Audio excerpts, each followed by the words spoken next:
ನಮಸ್ಕಾರ ವೀಕ್ಷಕರೇ, ಗ್ಲೋಬಲ್ ಆಸ್ಪತ್ರೆ ಪ್ರಸ್ತುತಪಡಿಸುವ ವೈದ್ಯರೊಂದಿಗಿನ ಈ ಸಂವಾದ ಆಸ್ಪತ್ರೆಗೆ ಸ್ವಾಗತ. ಗ್ಲೋಬಲ್ ಮಲ್ಟಿ ಸ್ಪೆಷಾಲಿಟಿ ಆಸ್ಪತ್ರೆ ಮಂಗಳೂರಿನ ಮಟ್ಟದ ಕಣಿಯಲ್ಲಿರುವಂತಹ ಈ ಆಸ್ಪತ್ರೆ ವಿವಿಧ ಸೌಲಭ್ಯಗಳನ್ನು ಹೊಂದಿದೆ. ಈ ಹಿಂದೆಯೂ ಕೂಡ ವೈದ್ಯರೊಂದಿಗೆ ಸಂವಾದ ಕಾರ್ಯಕ್ರಮದಲ್ಲಿ ಬೇರೆ ಬೇರೆ ರೋಗಗಳು ಮತ್ತು ವಿವಿಧ ಸೌಲಭ್ಯಗಳು ಮತ್ತು ಗ್ಲೋಬಲ್ ಮಲ್ಟಿ ಸ್ಪೆಷಾಲಿಟಿ ಆಸ್ಪತ್ರೆಯಲ್ಲಿ ಇರುವಂತಹ ವಿವಿಧ ಸೌಲಭ್ಯಗಳ ಬಗೆಗೂ ಕೂಡ ನಾವು ಮಾತಾಡಿದ್ದೇವೆ. ಇವತ್ತು ನಮ್ಮ ಜೊತೆಗೆ ಆಸ್ಪತ್ರೆಯ ಆಡಳಿತ ನಿರ್ದೇಶಕರಾದಂಥ ಡಾಕ್ಟರ್ ಸುಧಾರಾಮ್ ರೈ ಅವರು ನಮ್ಮ ಜೊತೆಗಿದ್ದಾರೆ. ಅವ್ರ ಜೊತೆ ಮಾತನಾಡೋಣ. ಇವತ್ತು ಬಹಳ ವಿಶೇಷವಾದ ಇನ್ನೊಂದು ವಿಚಾರದ ಬಗೆಗೆ, ಇನ್ನೊಂದು ಮಾಹಿತಿಯ ಬಗೆಗೆ ಆ ಒಂದು ಮಾಹಿತಿಯನ್ನು ಕೊಡ್ಲಿಕ್ಕಾಗಿ ವೈದ್ಯರಾದ ಡಾಕ್ಟರ್ ಸುಧಾರಾಮ್ ರೈ ಅವರು ನಮ್ಮ ಜೊತೆಗೆ ಇದ್ದಾರೆ. ಸರ್, ಕಾರ್ಯಕ್ರಮಕ್ಕೆ ಸ್ವಾಗತ. ಸರ್, ಇವತ್ತು ಬಹಳ ಮುಖ್ಯವಾಗಿ ಸರ್ಕಾರ ಒಂದಷ್ಟು ಸೌಲಭ್ಯಗಳನ್ನು ಕಲ್ಪಿಸಿದೆ. ಅಂದರೆ ಬಹಳ ಮುಖ್ಯವಾಗಿ ಬಡವರಿಗೆ, ಆರ್ಥಿಕವಾಗಿ ಹಿಂದುಳಿದಿರುವವರಿಗೆ ಅವರಿಗೆ ಆಸ್ಪತ್ರೆಗಳಿಗೆ ಬರಲಿಕ್ಕೆ ಸಾಧ್ಯ ಆಗಬೇಕು ಅಂತೇಳಿ. ಆದ್ರೆ ಒಂದೆಡೆಯಲ್ಲಿ ಸರ್ಕಾರಿ ಆಸ್ಪತ್ರೆ ಇದೆ, ಆದ್ರೆ ಅದೇ ರೀತಿಯಲ್ಲಿ ಪ್ರೈವೇಟ್ ಹಾಸ್ಪಿಟಲ್ಗೂ ಕೂಡ ಈ ಒಂದು ಕಾನೂನುಗಳು ಅಥವಾ ಈ ಒಂದು ವ್ಯವಸ್ಥೆಗಳು, ಸೌಲಭ್ಯಗಳು, ಈಗ ಆರೋಗ್ಯ ಭಾಗ್ಯ ಆಗಿರಲಿ ಅಥವಾ ವಾಜಪೇಯಿ ಆರೋಗ್ಯ ಆಗಿರಲಿ, ಈ ಎಲ್ಲ ವಿವಿಧ ಭಾಗ್ಯಗಳು ಅಥವಾ ಆರೋಗ್ಯ ಸೌಲಭ್ಯಗಳು ಸರ್ಕಾರದ ಕೈಯಲ್ಲಿದೆ. ಆ ಎಲ್ಲ ಸೌಲಭ್ಯಗಳು ಇವತ್ತು ಖಾಸಗಿ ಅಥವಾ ಪ್ರೈವೇಟ್ ಆಸ್ಪತ್ರೆಯಲ್ಲಿ ಕೂಡ ಸಿಗುತ್ತವ ಅಂತನ್ನುವಂತ ಒಂದಷ್ಟು ಗೊಂದಲಗಳಲ್ಲಿ ಇದ್ದಾರೆ ವೈದ್ಯರು. ಸಿಗ್ಲಿಕ್ಕೆ ಸಾಧ್ಯ ಇದೆಯಾ ಅಂತ. ಈಗ ಗ್ಲೋಬಲ್ ಮಲ್ಟಿ ಸ್ಪೆಷಾಲಿಟಿ ಆಸ್ಪತ್ರೆ ನಮ್ಮದು ಮಠದ ಗಣಿಯಲ್ಲಿದೆ, ಉರ್ವ.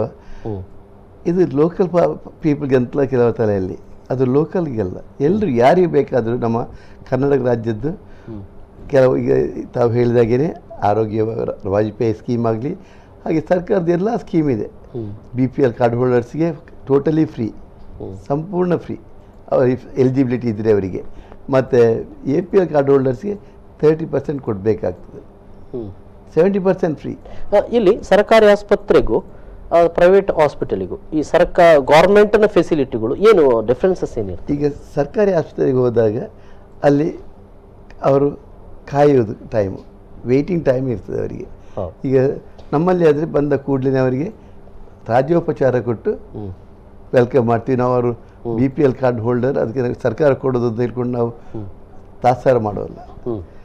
ನಾನು ವೆಲ್ಲಕ್ನಲ್ಲಿ ಅಸಿಸ್ಟೆಂಟ್ ಸರ್ಜನ್ ಆಗಿದ್ದೆ ಭಾಳ ಸಮಯಕ್ಕೆ ಮೊದಲು. ಯಾವಾಗ ಈಗ ಒಂದು 50 ವರ್ಷಕ್ಕೆ ಮೊದಲು ವೆಲ್ಲಕ್ನಲ್ಲಿ ಅಸಿಸ್ಟೆಂಟ್ ಸರ್ಜನ್ ಆಗಿದ್ದೆ. ಆದರೆ ತಾವು ಬ್ರಿಟನ್ನಲ್ಲಿ ಹೋಗೋ ಮೊದಲು ನಾನು ವೆಲ್ಲಕ್ನಲ್ಲಿ ಅಸಿಸ್ಟೆಂಟ್ ಸರ್ಜನ್ ಆಗಿದ್ದೆ. ಅಸಿಸ್ಟೆಂಟ್ ಸರ್ಜನ್ ಆಗಿದ್ದಾಗ ಆಗ ಧರ್ಮಾಸ್ಪತ್ರೆ ಅಂತ, ಅದಕ್ಕೆ ಬಡವರಲ್ಲಿ ಹೋಗೋದು, ಬಡವರಲ್ಲಿ ಏನೂ ಕೂಡ ಹೋಗೋದು ಅಂತ. ಬಡವರು ಹೋದ್ರು ಅದಕ್ಕೆ ಮತ್ತೊಂದು ವಿಶೇಷತೆ ನೋಡ್ತಾ ಇದ್ದೆ ನಾನು. ನಮ್ಮ ಮಂಗಳೂರಿನವರು ವೆಲ್ಲಕ್ ಆಸ್ಪತ್ರೆಗೆ ಬರ್ಪೂಜಿ, ನಾನು ಅಲ್ಲಿ ಅಷ್ಟೇ ಸರ್ಜನ್ ಆಗಿದ್ದಾಗ, ನೀವು ಬನ್ನಿ, ತುಂಬ ಚೆನ್ನಾಗಿ ನೋಡ್ಕೊಳ್ತೀವಿ, ನಾವೇ ಇದ್ದೀವಿ ಇಲ್ಲಿ ಬನ್ನಿ ಅಂತ ಹೇಳಿದ್ರು. ವೆಲ್ಲಕ್ ಆಸ್ಪತ್ರೆ ಬೇಡ, ಅದು ಯಾರ್ಯಾರು ಬರ್ತಾರಲ್ಲ ಆಚೆ ಕಡೆಯಿಂದ, ಶಿವಮೊಗ್ಗ, ಚಿಕ್ಕಮಗಳೂರು, ಕೇರಳದಿಂದ ಎಲ್ಲ ಬರ್ತಾರಲ್ಲ, ಅವ್ರ ಬಡವರಿಗೆಲ್ಲದು. ಮತ್ತೊಂದು ಅಲ್ಲಿ ಟ್ರೀಟ್ಮೆಂಟ್ ಸಿಗ್ತಾ ಇತ್ತು ಆಗ. ಆಮೇಲೆ ಪ್ರೈಮರಿ ಹೆಲ್ತ್ ಕೇರ್ ಸೆಂಟರ್ ತಾತ್ಸಾರ ಅಷ್ಟೇ, ತಾತ್ಸಾರದೊಟ್ಟಿಗೆ ಅದರೊಟ್ಟಿಗೆ ಮತ್ತು ನಾನು ಸತ್ಯ ಹೇಳಬೇಕಾದ್ರೆ ವೆಲ್ಲಕ್ನಲ್ಲಿ ಇದ್ದದಕ್ಕಿಂತ ಒಳ್ಳೆ ಟ್ರೀಟ್ಮೆಂಟ್ ಇತ್ತು ಬೇರೆ ಯಾವ ಆಸ್ಪತ್ರೆಗಿಂತಲೂ ಆ ಟೈಮ್ನಲ್ಲಿ. ಆಮೇಲೆ ನನಗೆ ಗೊತ್ತಿಲ್ಲ. ಈಗ ಈಗ ನಮ್ಮ DMO ಇದ್ದಾರೆ ಡಾಕ್ಟರ್ ರಾಜೇಶ್ವರಿ ದೇವಿ, ಅವಳು ಬಹಳ ಕಾಳಜಿ ವಹಿಸಿ ಮುತುವರ್ಜಿ ಅಂತ ಟ್ರೀಟ್ಮೆಂಟ್ ಕೊಡ್ತಾ ಇದ್ದಾರೆ ಅವರಲ್ಲಿ.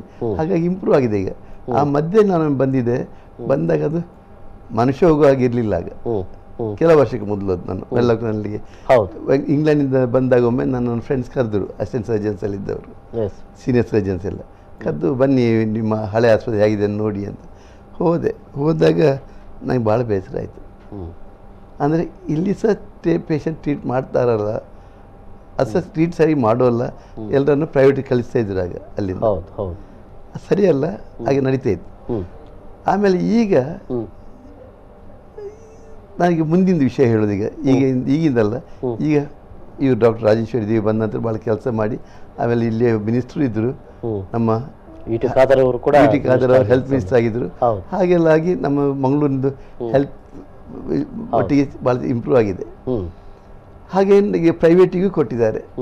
ಪ್ರೈವೇಟಿಗೆ ಕೊಟ್ಟದ್ದು ಅದು ಒಳ್ಳೆ ಕೆಲಸ. ಈಗ ಪಬ್ಲಿಕ್ ಪ್ರೈವೇಟ್ ಪಾರ್ಟ್ನರ್ಶಿಪ್ನಲ್ಲಿ ಥ್ರೂ ಔಟ್ ದ ವರ್ಲ್ಡ್, ಇಂಡಿಯಾದಂತ ಎಲ್ಲ ಕಡೆಯಲ್ಲಿಯೂ ಅದು ಸಕ್ಸಸ್ ಆಗ್ತಾ ಉಂಟು. ಪ್ರೈವೇಟ್ ಪಬ್ಲಿಕ್ ಪಾರ್ಟ್ನರ್ಶಿಪ್ನಲ್ಲಿ ಅಂದರೆ ಅವ್ರು ಸ್ವಲ್ಪ ಅದು ಸೂಪರ್ವೈಸ್ ಮಾಡ್ಕೋಬೇಕು. ಯಾವುದು ಸರ್ಕಾರ ಅದನ್ನು ಸೂಪರ್ವೈಸ್ ಮಾಡ್ಕೋಬೇಕು ಪ್ರೈವೇಟ್ನಿಂದು. ಅದು ಈಗ ಮಂಗಳೂರಲ್ಲಿ ಮಾಡ್ತಾ ಇದ್ದಾರೆ. ಆಮೇಲೆ ಇವರು ಖಾದರ್ ಹೆಲ್ತ್ ಮಿನಿಸ್ಟರ್ ಆಗಿದ್ದ ಟೈಮ್ನಲ್ಲೂ ನಮ್ಮ ಆಸ್ಪತ್ರೆಯಲ್ಲೂ ಇತ್ತು, ಎಲ್ಲ ಫ್ರೀ ಸರ್ವಿಸಸ್ ಎಲ್ಲ ಗೌರ್ಮೆಂಟಿಂದು. ಅದು ಅವರಿಗೂ ಮತ್ತು ಪ್ರೈವೇಟ್ನವರಿಗೆ ಹಣ ಕೊಟ್ಟು ಬರುವವರಿಗೂ ಏನು ವ್ಯತ್ಯಾಸ ಇಲ್ಲ, ಒಳ್ಳೆ ಟ್ರೀಟ್ಮೆಂಟ್ ಸಿಗತ್ತೆ. ಅದರೊಟ್ಟಿಗೆ ಸರ್ಕಾರ ಎಲ್ಲ ಪೇ ಮಾಡುತ್ತೆ. ಹಾಗಿರೋ ಅದಕ್ಕಿಂತ ವಿಶೇಷ ಏನಿದೆ, ಹೌದು, it's A best treatment the get. ಸರ್ಕಾರಿ ಆಸ್ಪತ್ರೆಗೆ ಹೋದಾಗ ಅಲ್ಲಿ ಎಲ್ಲರನ್ನು ನೋಡ್ಕೊಳ್ಳೋಕೆ ಸಾಧ್ಯ ಇಲ್ಲ. ಯಾವ ಸರ್ಕಾರಿ ಆಸ್ಪತ್ರೆ ಆಗಲಿ, ಇಂಡಿಯಾದಲ್ಲಿ ಆಗಲಿ ಬೇರೆ ದೇಶದಲ್ಲಾಗಲಿ, ಕಂಪ್ಲೀಟ್ ಪ್ರೈವೇಟ್ ಆಸ್ಪತ್ರೆ, ಗೌರ್ಮೆಂಟ್ ಆಸ್ಪತ್ರೆಯಲ್ಲಿ ಪ್ರೈವೇಟ್ ಅವ್ರು ನೋಡ್ಕೊಳ್ಳಿಕ್ಕೆ ಸಾಧ್ಯನೇ ಇಲ್ಲ. ಹೌದು, ಅಲ್ಲ, ಸಂಖ್ಯೆಯ ಆಧಾರಿತವಾಗಿ ಬಡವರ ಸಂಖ್ಯೆ ಸ್ವಲ್ಪ ಜಾಸ್ತಿಯೇ ಇದೆ. ಹಾಗಾಗಿ ಕೇವಲ ಒಂದು ಆಸ್ಪತ್ರೆಯಿಂದ ಅದನ್ನು ನಿರ್ವಹಿಸುವುದು ಕೂಡ ಕಷ್ಟ. ಹಾಗಾಗಿ ಬಹುಶಃ ಸರ್ಕಾರ ಪ್ರೈವೇಟ್ ಹಾಸ್ಪಿಟಲ್ಗೂ ಕೂಡ ಒಂದು ಇದನ್ನು ಕೊಟ್ಟಿದೆ, ಅವಕಾಶ ಕೊಟ್ಟಿದೆ ಅಂತ ಅನ್ನುವಂಥದ್ದು. ಅಲ್ಲಿ ನೀವು ಆಗಲೇ ನಾವು ಹೇಳ್ತಾ ಇದ್ದೀರಿ ಡಾಕ್ಟರ್, ಅಂದ್ರೆ ಇಲ್ಲಿ ಡಿಫ್ರೆನ್ಸಸ್ ಏನಿರುತ್ತೆ ಅಂದ್ರೆ ದರಗಳ ಬಗ್ಗೆಗೂ ಸ್ವಲ್ಪ ಪ್ರೈವೇಟ್ ಆಸ್ಪತ್ರೆ ಆದ್ರೆ ಸ್ವಲ್ಪ ಅಲ್ಲಿ ಏನೋ ರೇಟ್ ಹಾಕ್ತಾರ, ಅಲ್ಲಿ ಗೌರ್ಮೆಂಟ್ ಇದ್ರೂ ಕೂಡ ಏನೋ ರೇಟ್ ಹಾಕ್ತಾರ ಅನ್ನುವಂಥ ಸ್ವಲ್ಪ ಕನ್ಫ್ಯೂಷನ್ಸ್ ಇರ್ತದೆ. ಅದು ಗೌರ್ಮೆಂಟಿಗೆ ಏನು ಮಾಡಿದೆ, ಅವರು ನಮಗೀಗ ನಾನೀಗ ನಮ್ದು ಎಪ್ರೂವ್ಡ್ ಹಾಸ್ಪಿಟಲ್, ಗ್ಲೋಬಲ್ ಆಸ್ಪತ್ರೆ ಎಪ್ರೂವ್ಡ್, ಹಾಗೆ ಎಲ್ಲ ಆಸ್ಪತ್ರೆ ಅವರು ಅಪ್ರೂವ್ ಮಾಡಿಲ್ಲ. ಕೆಲವರು ಆಸ್ಪತ್ರೆಯವರು ತಗೊಳ್ಳಿಲ್ಲ ಅದನ್ನು, ಅಂದರೆ ಅವರಿಗೆ ನಮಗೆ ಅವರು ಸರ್ಕಾರ ಕೊಟ್ಟ ಧನ ಸಹಾಯ ನಮ್ಗೆ ಸಾಕಾಗೋಲ್ಲ ಅಂತ. ಈಗ ಪ್ರೈವೇಟ್ನಲ್ಲಿ ಈಗ ಒಂದು 50,000 ಇದ್ರೆ ಆಪರೇಷನಿಗೆ, ಅದು ಸರ್ಕಾರ ಕೊಡೋದು 30,000 ಮಾತ್ರ, 20,000 ಕಮ್ಮಿ ಮಾಡಿ ಕೊಡೋದವರು. ಉದಾಹರಣೆ ನಾನು ಹೇಳಿದ್ದು ನಾನು. ಹಾಗಿರುವಾಗ ನಮಗೆ ಆ ಸುಮಾರು ಕೇಸ್ ಬರುವ ಸರ್ಕಾರದಿಂದ ಅದು ವರ್ಕೌಟ್ ಆಗ್ತದೆ. ಹೇಗೆ ಎಸ್ಟಾಬ್ಲಿಷ್ಮೆಂಟ್ ಇದೆ ಅಲ್ಲಿ, ಹಾಗಿರೋ ಒಂದು 30,000 ಕೊಟ್ಟರು ಆ ಎಸ್ಟಾಬ್ಲಿಷ್ಮೆಂಟ್ಗೆ ವರ್ಕೌಟ್ ಆಗತ್ತೆ. ಮಾತ್ರ ಈಗ 50,000ದ ಬದಲು ಒಬ್ಬರನ್ನ ಆಸ್ಪತ್ರೆಗೆ ಒಬ್ಬರನ್ನೇ ಕಳಿಸಿ ವೆನ್ಲಾಕಿಂದ, ಆಮೇಲೆ ನೀವು 30,000 ಮಾಡಿದ್ರೆ ನಮ್ಗೆ ಮಾಡ್ಲಿಕ್ಕೆ ಸಾಧ್ಯ ಇಲ್ಲ. ಅಂತ ಎಸ್ಟಾಬ್ಲಿಷ್ಮೆಂಟ್ ಎಕ್ಸ್ಪೆನ್ಸಸ್ ಇದೆ, ಅದಕ್ಕೆ ಇದು ವರ್ಕೌಟ್ ಆಗೋಲ್ಲ. ಓಕೆ, ಮತ್ತೆ ಸುಮಾರು ಮಾಸ್ ಬರುವಾಗ ನಂಬರ್ ಇದರಲ್ಲಿ ಅಂದ್ರೆ ಒಂದೊಂದು ಕಾಯಿಲೆಯ ಮೇಲೆ ಅದು ಡಿಪೆಂಡ್ ಆಗಿರ್ತದೆ ಅಂತ ಅನ್ನುವಂಥದ್ದು, ಯಾವ ಚಿಕಿತ್ಸೆಯನ್ನು ಕೊಡಲಾಗ್ತದೆ ಅಂತ ಅನ್ನುವಂಥದ್ದು ಅದರ ಮೇಲೆ. ಪ್ರತಿ ಚಿಕಿತ್ಸೆಯನ್ನು ಸಹ ಪ್ರೈವೇಟ್ನಲ್ಲಿ ಮಾಡೋದನ್ನು ಸರ್ಕಾರದಲ್ಲೂ ಮಾಡ್ತಾರೆ, ಮಾತ್ರ ಅಲ್ಲಿ ಆ ನಂಬರ್ಗೆ ಸಾಧ್ಯ ಇಲ್ಲ ಅವ್ರಿಗೆ ಮಾಡೋಕ್ಕೆ, ಅಷ್ಟು ಜನ ಇದ್ದಾರೆ. ಇನ್ನಷ್ಟು ಮಾಹಿತಿ ತೆಗೆದುಕೊಳ್ಬೇಕು ಡಾಕ್ಟ್ರೇ. ನಾನು ಈಗಾಗಲೇ ಡಾಕ್ಟರ್ ಕೊಟ್ಟಿರುವ ಮಾಹಿತಿಯ ಪ್ರಕಾರ ಸರ್ಕಾರಿ ಆಸ್ಪತ್ರೆಗಳಲ್ಲಿ ಅಥವಾ ಸರ್ಕಾರದ ಯೋಜನೆಗಳು ಅಂತ ಏನಿದೆ ಹಿಂದುಳಿದ ಆರ್ಥಿಕವಾಗಿ ಹಿಂದುಳಿದಿರುವವರಿಗೆ, ಮತ್ತು ಅದೇ ರೀತಿಯಲ್ಲಿ ಬಹಳ ಮುಖ್ಯವಾಗಿ ಇವರಿಗೆ ಕೊರಗರಿಗೆ ಅಂದರೆ ಆದಿವಾಸಿಗಳಿಗೆ ಮತ್ತು ಇನ್ನಿತರ ಜನಾಂಗಕ್ಕೂ ಕೂಡ ಈ ರೀತಿಯ ಫೆಸಿಲಿಟೀಸ್, ಸರ್ಕಾರಿ ಫೆಸಿಲಿಟೀಸ್ ಎಲ್ಲ ಇವೆ. ಇವನು ಅಂಗವೈಕಲ್ಯತೆ ಹೊಂದಿರುವಂಥವರವರೆಗೂ ಕೂಡ ಇದೆ. ಈ ಫೆಸಿಲಿಟಿಗಳು ಯಾವ್ಯಾವ ಫೆಸಿಲಿಟಿಗಳು ಇಲ್ಲಿ ಕೊಡಲಿಕ್ಕೆ ಸಾಧ್ಯತೆ ಇದೆ? ಈಗ ಸರ್ಕಾರ ಬಹಳ ಟೈಪ್ ಫೆಸಿಲಿಟೀಸ್ ಕೊಡ್ತಾ ಇದೆ. ಈಗ ಒಂದು ರಾಜೀವ್ ಆರೋಗ್ಯ ಭಾಗ್ಯ, ವಾಜಪೇಯಿ ಸ್ಕೀಮ್, ಮತ್ತು ಕೆಲವು ಸ್ಕೀಮ್ ಇದೆ ಅವ್ರದ್ದು, ಒಂದು 15 ಸ್ಕೀಮ್ ಇದೆ. 15 ಸ್ಕೀಮ್ನಲ್ಲಿ ಎಲ್ಲ BPL ಕಾರ್ಡ್ ಹೋಲ್ಡರ್ಸ್ಗೆ ಫ್ರೀ. ಈಗ ಸರ್ಕಾರ ಏನು ಮಾಡ್ತಾ ಇದೆ ಅಂದರೆ, ಈಗ ಆಲೋಚನೆ ಮಾಡೋದವರು ಅದೆಲ್ಲ ಈಗ ಗ್ಲೋಬಲ್ ಆಸ್ಪತ್ರೆಯಲ್ಲಿ ಇದೆ, ಅದೆಲ್ಲ ಸ್ಕೀಮ್ ಗ್ಲೋಬಲ್ ಆಸ್ಪತ್ರೆಯಲ್ಲಿ ಉಂಟು. ಇನ್ನು ಮುಂದಕ್ಕೆ ಅವರಿಗೆ ಈಗ ಹಮ್ಮಿಕೊಳ್ತಾ ಇರುವ ಐಡಿಯಾ ಅಂದರೆ, ನಾಡ್ದು ಏಪ್ರಿಲ್ 1ರಿಂದ ಅದನ್ನು ಡಿಸೆಂಬರ್ಗೆ ಹಾಕ್ತೀನಿ ಅಂತ ಹೇಳ್ತಾ ಇದ್ರು ಸೆಂಟ್ರಲ್ ಗೌರ್ಮೆಂಟು, ಸ್ಟೇಟ್ ಗೌರ್ಮೆಂಟು. ಡಿಸೆಂಬರ್ನಲ್ಲಿ ಸ್ಟಾರ್ಟ್ ಮಾಡ್ತೀವಿ ಅಂತ ಹೇಳಿ, ನವಂಬರಲ್ಲಿ ಮಾಡ್ತೀವಿ ಅಂತ ಹೇಳ್ತಾ ಇದ್ರು. ಪೋಸ್ಟ್ಪೋನ್ ಡಿಸೆಂಬರ್ ಅಂತ ಹೇಳಿದರು, ಜನವರಿ ಅಂತ ಹೇಳಿದರು. ಆಮೇಲೆ ಈಗ ಏಪ್ರಿಲ್ ಮೇ ಒಳಗೆ ಡೆಫಿನೆಟ್ ಆಗಿ ಮಾಡ್ತೀವಿ ಅಂತ ಹೇಳ್ತಾ ಇದ್ದಾರೆ. ಇದು ನಾವು ಇಂಗ್ಲೆಂಡ್ನಲ್ಲಿ, ಅಮೇರಿಕಾದಲ್ಲೆಲ್ಲ ಇದ್ದಾಗೆ, ಈಗ ಫಾರಿನ್ ಕಂಟ್ರಿಯಲ್ಲಿ, ನನಗೆ ಇಂಗ್ಲೆಂಡ್ನಲ್ಲಿದ್ದೇನೆ, ಇಂಗ್ಲೆಂಡ್ನಲ್ಲಿ ಆಸ್ಪತ್ರೆ ನೆಟ್ಟಿಗೆ ಯಾರು ಬೇಕಾದರೂ ಆಸ್ಪತ್ರೆ ನೆಟ್ಟಿಗೆ ಹೋಗೋದು, ಟ್ರೀಟ್ಮೆಂಟ್ ತಗೊಳ್ಳೋದು, ಆಪ್ರೇಷನ್ ಮಾಡಿಸ್ಕೊಳ್ಳೋದು, ಮನೆಗೆ ಹೋಗೋದು, ಯಾವ ಬಿಲ್ ಕೊಡಲಿಕ್ಕಿಲ್ಲ, ಏನು ಹಣ ಕೊಡಲಿಕ್ಕಿಲ್ಲ. ಅದೇ ನಮ್ಮ ಸ್ಕೀಮ್ ನಮ್ಮಲ್ಲಿ ಬಡವರಿಗೆ ತರಬೇಕು ಅಂತ ಇದ್ದಾರೆ. ಈಗ BPL ಕಾರ್ಡ್ ಹೋಲ್ಡರ್ಸ್ಗೆ ಅವ್ರ ಆಸ್ಪತ್ರೆಗೆ ಹೋಗೋದು, ಟ್ರೀಟ್ಮೆಂಟ್ ತಗೊಳ್ಳೋದು, ಹೋಗೋದು. ಅದಕ್ಕೆ ಒಂದೀಗ ಅದೇ ಮೊದಲು ಸಹ ಹೇಳ್ತಿದ್ದೀವಲ್ಲ ನಾವೀಗ ರೆಡ್ ಟೇಪ್ ಅಂತ. ಈಗ ರೆಡ್ ಟೇಪ್ನ ವಿಷಯದಲ್ಲಿ ಒಂದು ಇನ್ಫಾರ್ಮೇಶನ್ ಈ ನಡುವೆ ನಾನು ಕೇಳ್ತಾ ಇರುವಂತ, ತಾವು ಬ್ರಿಟನ್ ನಲ್ಲಿ ಇದ್ದವರು, ಇಂಗ್ಲೆಂಡ್ ನಲ್ಲಿ ಅಲ್ಲಿರುವಂತಹ ವೈದ್ಯಕೀಯ ಸೌಲಭ್ಯಗಳನ್ನು ಮತ್ತು ಭಾರತದಲ್ಲಿ ಇರುವ ವೈದ್ಯ ಸೌಲಭ್ಯ ಏನು ಅಂತಾನು ತಿಳ್ಕೊಂಡಿದೆ. ನಮ್ಮಲ್ಲಿ ಇಂಗ್ಲೆಂಡ್ ಅಂತ ಹೇಳಿದ್ರೆ ಬಹಳ ಕಾಸ್ಟ್ಲಿ ಆದಂತಹ ಹೆಲ್ತಿ ಒಂದು ಫೆಸಿಲಿಟಿಗಳು ಇರ್ಬೋದು ಅಂತ ನಾವೆಲ್ಲ ಭಾವಿಸಿಕೊಂಡಿರುವಂತದ್ದು. ಅಂದ್ರೆ ಈ ಫೆಸಿಲಿಟಿಗಳು ಅಲ್ಲಿ ಎಲ್ರಿಗೂ ಸಿಗ್ತಾವ, ಇಲ್ಲಿ ಕೆಲವರಿಗೆ ಮಾತ್ರ? ಈಗ ನ್ಯಾಷನಲ್ ಹೆಲ್ತ್ ಸರ್ವಿಸ್ ಅಂದರೆ ಇಂಗ್ಲೆಂಡ್ನಲ್ಲಿ ನ್ಯಾಷನಲ್ ಹೆಲ್ತ್ ಸರ್ವಿಸ್ 1948ನಲ್ಲಿ ಸ್ಟಾರ್ಟ್ ಮಾಡಿದರು. 1948ನ ಮೊದಲು ಇಲ್ಲಿದ್ದಾಗೇನೆ GP ಚಾರ್ಜ್ ಮಾಡೋದು, ಕನ್ಸಲ್ಟೆಂಟ್ ಚಾರ್ಜ್ ಮಾಡೋದು, ಅದು ಇನ್ಶೂರೆನ್ಸ್ ಸ್ಕೀಮ್ ಎಲ್ಲ ಭಾಳ ನಮ್ಮನೆ ಸ್ಕೀಮ್ ಎಲ್ಲ ಇತ್ತು. 48ನೇ ಇಸ್ವಿಯಲ್ಲಿ ಅನ್ಯೂರಿನ್ ಬೇವನ್ ಅಂತ ಒಬ್ಬ ಹೆಲ್ತ್ ಮಿನಿಸ್ಟರ್ ಇದ್ದ, ಅಟ್ಲಿ ಲೇಬರ್ ಪ್ರೈಮ್ ಮಿನಿಸ್ಟರ್ ಆಗಿದ್ದರು. ಅವರು ನಮಗೆ ಸ್ವಾತಂತ್ರ್ಯ ಕೊಟ್ಟ ಪ್ರೈಮ್ ಮಿನಿಸ್ಟರ್ ಇಂಗ್ಲೆಂಡ್ನಲ್ಲಿ. ಹ್ಯಾಟ್ಲಿ ಪ್ರೈಮ್ ಮಿನಿಸ್ಟರ್ ಆಗಿದ್ದಾಗ ಬಡವರಿಗೆ ಕೊಡಬೇಕು ಅಂತ ಫ್ರೀ. ಆಮೇಲೆ ಭತ್ತದಲ್ಲಿ ವಿಶೇಷ ಇತ್ತು, ಡಾಕ್ಟರ್ಸ್ ಅಪೋಸ್ ಮಾಡಿದರು. ಬ್ರಿಟಿಷ್ ಮೆಡಿಕಲ್ ಅಸೋಸಿಯೇಷನ್ ಇಂಗ್ಲೆಂಡ್ನಲ್ಲಿ ಭಾಳ ಸ್ಟ್ರಾಂಗ್, ಇಲ್ಲಿದ್ದ ಇಂಡಿಯನ್ ಮೆಡಿಕಲ್ ಅಸೋಸಿಯೇಷನ್ ಆಗಲ್ಲ, ಭಾಳ ಪವರ್ಫುಲ್ ಇತ್ತು ಆಗ, ಈಗಲೂ ಇದೆ, ಪವರ್ಫುಲ್ ಆಗಿದೆ. IMA ಅಲ್ಲ BMA ಕಂಪ್ಲೀಟ್ ಅಪೋಸ್ ಮಾಡಿತು. ಬ್ರಿಟಿಷ್ ಮೆಡಿಕಲ್ ಅಸೋಸಿಯೇಷನ್ ಅಪೋಸ್ ಮಾಡಿ ಕೂಡ್ದು ಅಂತ. ಕಡೆ ಅರವಿಂದ್ ಭವನ ಅವ್ರ ಕೆಲಸವನ್ನೇ ಒತ್ತಾಗಿ ಇಟ್ಟು ತರ್ತೇನೆ ಅಂತ. ಮುಂಚಿನ ದಿವಸ ಸಹ ಮೀಟಿಂಗ್ ಆಯಿತು, ಯಾವುದು ಮರುದಿವಸ ಪಾರ್ಲಿಮೆಂಟ್ನಲ್ಲಿ ಇದಿದೆ, ವೋಟಿಂಗ್ ಇದೆ. ಮುಂಚಿನ ದಿವಸ ಸಹ ಚರ್ಚೆ, ಅಂದರೆ ಕನ್ಸರ್ವೇಟಿವ್ ಪಾರ್ಟಿಗೆ ಕಂಪ್ಲೀಟ್ ಡಾಕ್ಟರ್ಗಳ ಪ್ರೆಷರ್ ಹಾಕಿ ಎಲ್ಲ ಒಪೋಸ್ ಮಾಡಿದರು. ಲೇಬರ್ ಪಾರ್ಟಿಯಲ್ಲಿ ಸಹ ಕೆಲವರು ಲೇಬರ್ ಮೆಜಾರಿಟಿ ಇತ್ತು, ಲೇಬರ್ ಪಾರ್ಟಿ ಸ್ವಲ್ಪ ನ್ಯಾರೋ ಮೆಜಾರಿಟಿ. ಆ ನ್ಯಾರೋ ಮೆಜಾರಿಟಿಗೆ ಬೇಕಾಗಿ ಸ್ವಲ್ಪ ಜನರನ್ನು ಡಾಕ್ಟರ್ಗಳು ತಿರುಗಿಸಿದರು ಎಗೇನ್ಸ್ಟ್ ವೋಟ್ ಹಾಕ್ಲಿಕ್ಕೆ.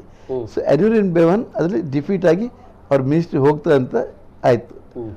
ಕಡೆಗೆ ಪ್ರೀವಿಯಸ್ ನೈಟ್ ಯಾವುದು ಮರುದಿವಸ ಇಲ್ಲೇ ವೋಟಿಂಗ್, ಯಾವುದು ಪಾರ್ಲಿಮೆಂಟ್ನಲ್ಲಿ ವೋಟ್, ಅದು ಯಾವುದು ನ್ಯಾಷನಲ್ ಹೆಲ್ತ್ ಸರ್ವಿಸ್ ಬರಬೇಕಾ ಬೇಡವಾ ಅಂತ.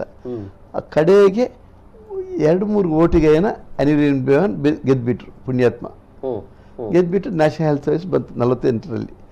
ಅದು ಆಮೇಲೆ ಚೇಂಜ್ ಆಗ್ತಾ ಭಾಳ ಚೇಂಜ್ ಆಯಿತು. ಹಾಗೆ ಅಲ್ಲಿ ಹೆಲ್ತ್ ಸರ್ವಿಸ್ ಅಂದರೆ ಅದು ಇಲೆಕ್ಷನ್ ಇದು ಫುಟ್ಬಾಲ್ ಇದ್ದ ಹಾಗೆ, ಅದನ್ನು ಯಾರು ಚೆನ್ನಾಗಿ ಕಾಪಾಡ್ತಾರ ಅವ್ರು ಗೆಲ್ಲೋ ಹಾಗೆ. ಅದಕ್ಕಾಗಿ ಇಲ್ಲಿ ಈಗಲೂ ಅಷ್ಟೇ ಇಂಪಾರ್ಟೆನ್ಸ್ ಇದೆ ಈಗ ಇವತ್ತು ಪೊಲಿಟಿಕಲ್ ಸಿಸ್ಟಮ್ಗೂ ಕೂಡ ಅದು ಅಷ್ಟೇ.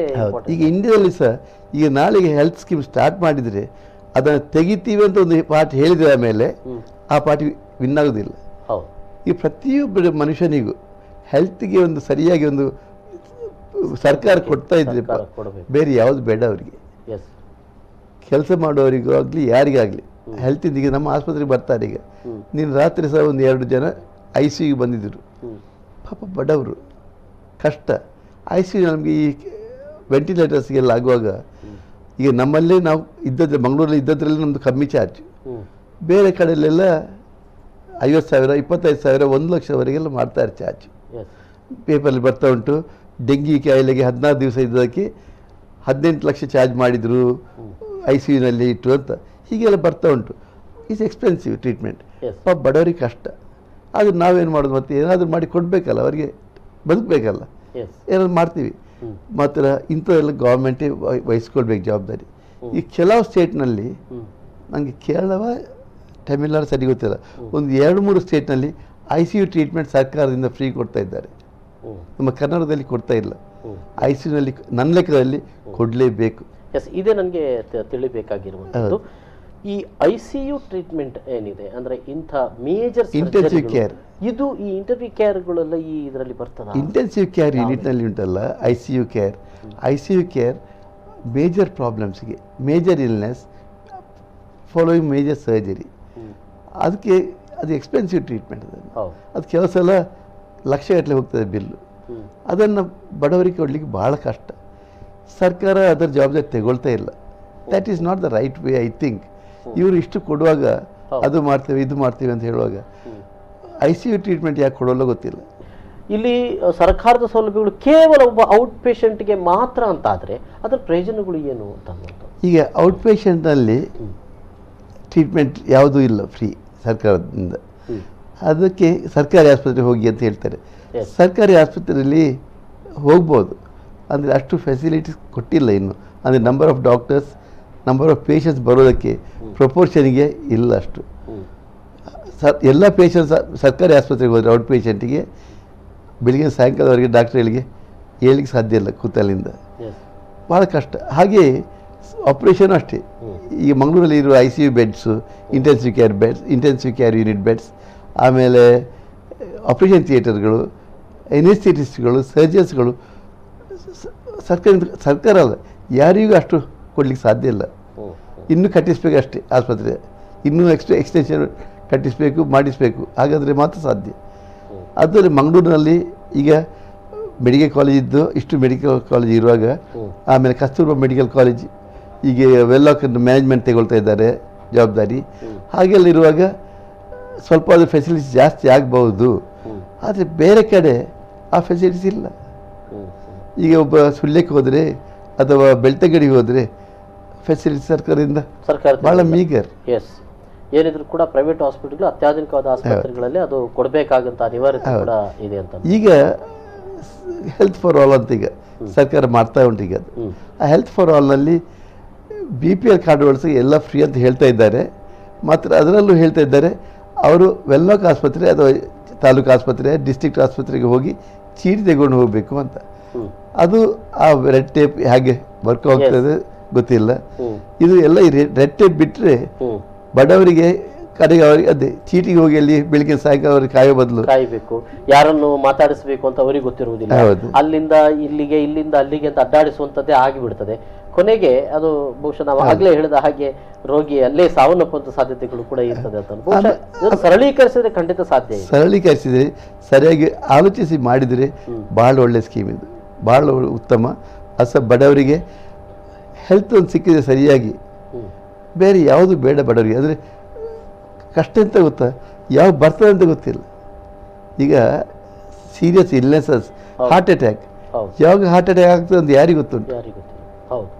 ಹಾಗೆ ಅಂತ ಅದಕ್ಕೆಲ್ಲ ಸರ್ಕಾರ ಫ್ರೀಯಾಗಿ ಕೊಡ್ತಾ ಇದ್ರೆ ಬಚಾವ್. ತಕ್ಷಣವೇ ಹೋಗಿ ಅವರಿಗೆ ಹತ್ತಿರದಲ್ಲಿರುವಂಥ ಆಸ್ಪತ್ರೆಗೆ ಹೋಗಿ ಅವರು ಇದು ಮಾಡಬಹುದು, ಅಡ್ಮಿಟ್ ಆಗಬಹುದು. ಮತ್ತೆ ಈ ಫೆಸಿಲಿಟೀಸ್ಗಳು ಅಲ್ಲೇ ಇದೆ ಅಂತ ಹೇಳಿದ್ರೆ ಆಗ್ಲೇ ಅದು ಎಲ್ಲವೂ ಕೂಡ ಅದಕ್ಕೆ ಕೂಡಲೇ ಟ್ರೀಟ್ಮೆಂಟು ಬೇಕು, ತೆಗಿಬೇಕು. ಆಮೇಲೆ ಹಾಗೆ ಸ್ಟ್ರೋಕ್ ಆಗ್ತದೆ. ಸ್ಟ್ರೋಕ್ ಆಗಿ ಒಬ್ಬ ಶ್ರೀಮಂತ ಇವತ್ತು ಸ್ಟ್ರೋಕ್ ಆಗಿ ಅವನ ಕೈಕಾಲು ಬಲ ಇಲ್ಲದವ್ರಿಗೆ ಯಾರು ಇರಲಿಕ್ಕಿಲ್ಲ. ಬಡವ ಪಾಪ ಅವನು ದುಡಿಯೋವನು, ಮನೆಯ ಸಪೋರ್ಟ್, ಅವನು ಮನೆಗೆ ಇಡೀ ಫ್ಯಾಮಿಲಿಗೆ ಅವನು ಸಪೋರ್ಟ್. ಅವನು ಸ್ಟ್ರೋಕ್ ಆಗಿಬಿಟ್ರೆ ಅವನಿಗೆ ಆಮೇಲೆ ಸಪೋರ್ಟ್ ಇದೆ ಇಡೀ ಫ್ಯಾಮಿಲಿಗೆ, ಇಡೀ ಫ್ಯಾಮಿಲಿ ಡಿಪೆಂಡೆಂಟ್ ಆಗುತ್ತದೆ. ಅಂಥದಕ್ಕೆ 6 ಗಂಟೆಯಿಂದ 8 ಗಂಟೆವರೆಗೆ ಟ್ರೀಟ್ಮೆಂಟ್ ತಗೊಂಡ್ರೆ ಕಂಪ್ಲೀಟ್ ಕ್ಯೂರ್ 100%.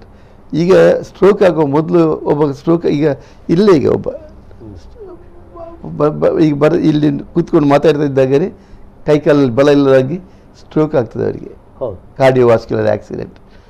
ಹಾಗೆ ಸ್ಟ್ರೋಕ್ ಆದರೆ ಪಾರ್ಶ್ವವಾತ ಆದರೆ 6 ಗಂಟೆಯಿಂದ 8 ಗಂಟೆ ಒಳಗೆ ಕೂಡಲೇ ಸ್ಕ್ಯಾನ್ ಮಾಡಿ ಆಪರೇಷನ್ ಮಾಡಿದರೆ ತಲೆ ಒಳಗೆ ಅಲ್ಲಿ ಕ್ಲಾಟ್ ಉಂಟು, ಅದನ್ನು ಕೂಡಲೇ ತೆಗೆದುಬಿಟ್ರೆ ಏನು ಡಿಸೇಬಿಲಿಟಿ ಇಲ್ಲ.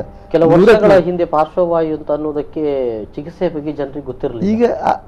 ಈಗ ಕೂಡಲೇ 100ಕ್ಕೆ 100 ಪಾಪ ಬಡವ ಮಾತ್ರ ಎಲ್ಲಿ ಹೋಗಲಿ ಅದನ್ನು ವೆಲ್ಲಕ್ ಆಸ್ಪತ್ರೆಗೆ ಚೀಟಿ ತಗೊಂಡು ಹೋದರೆ, ಚೀಟಿಗೆ ಹೋದರೆ ಅಲ್ಲಿ ನ್ಯೂರೋ ಸರ್ಜನ್ಸ್ ಇರೋದು ಇಬ್ಬರು ಕಾಣ್ತದೆ. ಇವರು ದಿವಸಕ್ಕೆ 2-3 ಆಪರೇಷನ್ಗೆ ಏನು ಜಾಸ್ತಿ ಮಾಡಲಿಕ್ಕೆ ಸಾಧ್ಯ ಇಲ್ಲ. ಉಳಿದವ್ರು ಏನು ಮಾಡಬೇಕು? ಇವನು 6 ಗಂಟೆ 8 ಗಂಟೆ ಒಳಗೆ ಆಗಬೇಕಾದ ಟ್ರೀಟ್ಮೆಂಟ್ ಪ್ರೈವೇಟ್ ಆಸ್ಪತ್ರೆಗೆ ಹೋಗಬೇಕು. ಪ್ರೈವೇಟ್ ಆಸ್ಪತ್ರೆಯಲ್ಲಿ ಚೀಟಿ ತಗೊಂಡು ಹೋಗಬೇಕಾದ್ರೆ ವೆಲ್ಲಕ್ ಆಸ್ಪತ್ರೆಗೆ ಹೋಗಿ ಎಲ್ಲಿ ಚೀಟಿ ತಗೊಳ್ಳೋಕ್ಕಾಗತ್ತೆ ಅವರಿಗೆ? ಆ ಚೀಟಿಗಾದರೆ ಇನ್ನು ಪರ್ಮನೆಂಟ್ ಡಿಸೇಬಿಲಿಟಿ ಬರ್ತದೆ. ಹಾರ್ಟ್ ಅಟ್ಯಾಕ್ ಆಗಿಯೂ ಅಷ್ಟೇ. ಹಾರ್ಟ್ ಅಟ್ಯಾಕ್ ಆಗಿ time is precious, very important.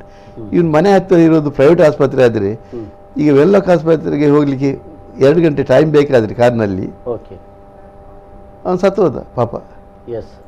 ಅಂದರೆ ಇಲ್ಲಿ ಬಹಳ ಮುಖ್ಯ ವೀಕ್ಷಕರೇ, ಗ್ಲೋಬಲ್ ಮಲ್ಟಿ ಸ್ಪೆಷಾಲಿಟಿ ಆಸ್ಪತ್ರೆಯಲ್ಲಿ ಈ ಸರ್ಕಾರ ಎಲ್ಲರಿಗೂ ಆರೋಗ್ಯ ಅನ್ನುವಂಥ ಒಂದು ಯೋಜನೆಯನ್ನು ಏನು ಜಾರಿಗೆ ತಂದಿದೆ, ಅದು ವಿವಿಧ ರೀತಿಯಲ್ಲಿ, ಅದು BPL ಕಾರ್ಡ್ ಮುಖಾಂತರ ಆಗಿರ್ಬೋದು ಅಥವಾ ಬಹಳ ಮುಖ್ಯವಾಗಿ ಆದಿವಾಸಿ ಜನರು ಮತ್ತು ಇನ್ನಿತರ ಒಂದಷ್ಟು ಸೌಲಭ್ಯಗಳನ್ನು ಕೊಟ್ಟುಕೊಂಡು ಯಾವ ಯೋಜನೆ ಜಾರಿಗೆ ತಂದಿದೆಯೋ ಆ ಎಲ್ಲ ಯೋಜನೆಗಳು ಗ್ಲೋಬಲ್ ಮಲ್ಟಿ ಸ್ಪೆಷಾಲಿಟಿ ಆಸ್ಪತ್ರೆಯಲ್ಲೂ ಕೂಡ ಲಭ್ಯ ಇರ್ತದೆ. ನೀವು ಅಲ್ಲಿ ಬಹುಶಃ ಹೋದಾಗ ಅದರ ಬಗೆಗಿನ ಬೇರೆ ಬೇರೆ ಆ ಒಂದು ಯೋಜನೆಯಲ್ಲಿ ಸರ್ಕಾರ ಏನೇನು ಯಾವ್ಯಾವುದಕ್ಕೆ ಚಿಕಿತ್ಸೆ ಇದೆ ಅಂತ ತಿಳಿಸಿರುತ್ತದೋ ಆ ಎಲ್ಲ ಚಿಕಿತ್ಸೆಗಳನ್ನು ಕೊಡಲಿಕ್ಕೆ ಅಲ್ಲೂ ಕೂಡ ಸಾಧ್ಯತೆ ಇದೆ. ಸರ್ಕಾರದ ಸೌಲಭ್ಯಗಳು ಅಲ್ಲೂ ಕೂಡ ಅನ್ವಯ ಆಗ್ತದೆ, ಅದನ್ನು ಪಡೆದುಕೊಳ್ಳಲಿಕ್ಕೆ ಸಾಧ್ಯತೆ ಇದೆ ಅಂತ ಅನ್ನುವಂಥದ್ದು. ಬಹುಶಃ ಈಗಾಗಲೇ ಡಾಕ್ಟರ್ ಸುಧಾರಾಮರಿ ಹೇಳಿರುವ ಹಾಗೆ ಒಂದು ರೀತಿಯಲ್ಲಿ ಇದನ್ನು ಮತ್ತೆ ಸರ್ಕಾರಿ ಆಸ್ಪತ್ರೆಗೆ ಹೋಗಿ ಮತ್ತೊಂದು ಚೀಟಿ ತನ್ನಿ ಅಂತ ಹೇಳೋದು ಮಾತ್ರ ಒಂದು ತಡವಾಗಿರ್ತದೆ. ಅದನ್ನು ಬಹುಶಃ ಸರ್ಕಾರ ಸರಳೀಕರಿಸಬೇಕು. ನೇರವಾಗಿ ಆ ಖಾಸಗಿ ಆಸ್ಪತ್ರೆ ಬಂದಾಗ ಅಲ್ಲಿ ನೇರವಾಗಿ ಅಂತ ಫೆಸಿಲಿಟಿ ಸಿಗುವಂಥ ರೀತಿಯಲ್ಲಿ ಇದ್ದರೆ ಖಂಡಿತವಾಗಿಯೂ ಕೂಡ ಒಬ್ಬ ಬಡ ರೋಗಿಯನ್ನು ತಕ್ಷಣದಲ್ಲಿ ಒಂದು ಯಾವುದು ಚಿಕಿತ್ಸೆ ಕೊಟ್ಟು ಬದುಕಿಸಲಿಕ್ಕೆ ಸಾಧ್ಯ ಇದೆ, ಅವರ ಆರೋಗ್ಯ ಸದೃಢವನ್ನಾಗಿ ಮಾಡಲಿಕ್ಕೂ ಕೂಡ ಈ ಯೋಜನೆಯ ಮೂಲಕ ಸಾಧ್ಯತೆ ಇದೆ ಅಂತ ಅನ್ನುವಂಥದ್ದು. ಸೊ ಸರ್ಕಾರದ ಯೋಜನೆಗಳು ಅಂತ ಏನಿದೆ ಅದು ಬಹಳ ಚೆನ್ನಾಗಿದೆ. ಆದರೆ ಸುತ್ತಿ ಬಳಸಿ ಅದನ್ನು ಮಾಡಲಿಕ್ಕೆ ಹೋಗುವಾಗ ಮಾತ್ರ ಇದು ಅದು ಜನರಿಗೆ, ಬಡ ಜನರಿಗೆ ಸಿಗುವುದಿಲ್ಲ. ಅಂದ್ರೆ ನೀವು ಈಗಾಗಲೇ ಹೇಳಿದಾಗೆ ದೇವರು ಕೊಟ್ಟರು ಪೂಜಾರಿ ಬಿಡ ಅನ್ನುವಂಥ ಪರಿಸ್ಥಿತಿ ಇರುವುದರಿಂದ ಮಾತ್ರ ಇಂಥ ಯೋಜನೆಗಳು ಆಗ್ತಾ ಇಲ್ಲ ಅಂತ ಅನ್ನುವಂಥದ್ದು. ಓಕೆ ಡಾಕ್ಟ್ರೇ, ಈ ಒಂದು ಸಂವಾದದಲ್ಲಿ ಬಹಳಷ್ಟು ಮಾಹಿತಿಗಳನ್ನ ಕೊಟ್ಟಿದ್ದೀರಿ. ಬಹಳಷ್ಟು ಬಡ ಜನರು, ಆರ್ಥಿಕವಾಗಿ ಹಿಂದುಳಿದಿರುವವರು ಕೂಡ ಗ್ಲೋಬಲ್ ಮಲ್ಟಿ ಸ್ಪೆಷಾಲಿಟಿ ಆಸ್ಪತ್ರೆಗೆ ಭೇಟಿ ಕೊಡಬಹುದಾಗಿದೆ, ಎಲ್ಲ ಸೌಲಭ್ಯಗಳನ್ನು ಪಡೆಯಬಹುದಾಗಿದೆ ಅಂತ ಹೇಳ್ತಾ ಡಾಕ್ಟರ್ ಕಾರ್ಯಕ್ರಮಕ್ಕೆ ಬಂದದಕ್ಕಾಗಿ ಧನ್ಯವಾದಗಳು. Thank you doctor. ಇದು ಈ ಹೊತ್ತಿನ ವಿಶೇಷ. ನಿರಂತರ ಸುದ್ದಿ ಮನೋರಂಜನೆ ಮುಂದುವರುತ್ತದೆ. ನೋಡ್ತಾ ಇರಿ 4 ನ್ಯೂಸ್. ನಮಸ್ಕಾರ.